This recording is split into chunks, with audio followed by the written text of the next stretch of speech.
Welcome back. In this short update, just wanted to cover the rationale behind my decision to make the priority restoration NZ906 as opposed to NZ946. Now you'll see from the last videos that when I purchased 946 from John Walsh, there wasn't a lot left. So it had been used as a kids playground slide. And of course the firewall was there, the two side panels, some of the interior framing, but of course most of the canopies. But all of the cross tubes have been taken out so that kids could climb up in here and then slide out the front. So the restoration so far has involved taking off the paint on one side, and then you can see on the other side I've managed to very carefully remove the paint to reveal the wartime number.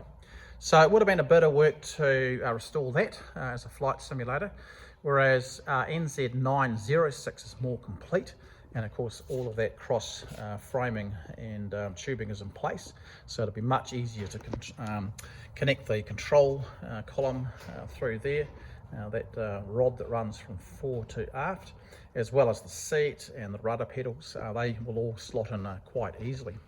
Now I was thinking at one point of just swapping the instrument panel surround over to 946, but when you have a look at that in detail, you'll see that in behind here is a large box. That's the glove compartment, and then over the other side there is an electrical box as well, and they all sit on a shelf, and that shelf is actually connected to the firewall right through here. So you can see that's a solid connection, and there are other brackets in there as well that connect the instrument panel surround to the framing.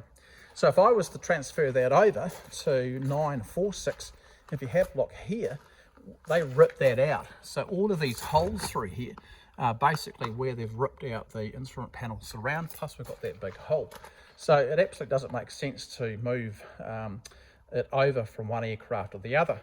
And then I realised, of course, that the whole idea in restoring cockpits and aircraft is to keep them as original as possible. So I've made the decision not to transfer any parts from 46 over to 06, to keep them as original as I got them. And so on that basis, I'm going to be making 06 the prime restoration project. Now, in the last couple of days, I've managed to do a few things just to tidy that up.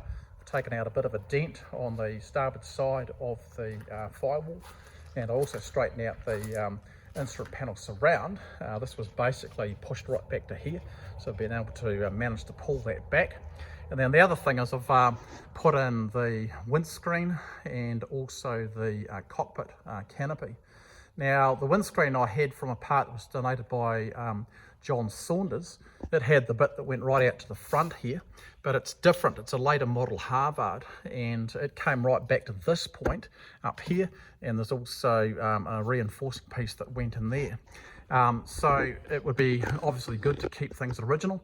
So I've left this in place and then just replaced the windscreen itself, which actually slotted in to this point. At that point, no problem at all.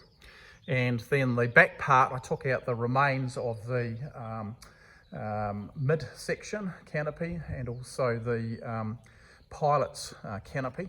I had to take out a few bolts to do that, but basically managed to get it out. And then in its place, I've managed to slide on the this other canopy that I had. So that makes NZ06 look much more like a cockpit. And that is the rationale behind me now making NZ06 the prime restoration project. So if you like the video, click the like button. Certainly would appreciate it if you subscribe to our channel, and we look forward to seeing you back in the next video.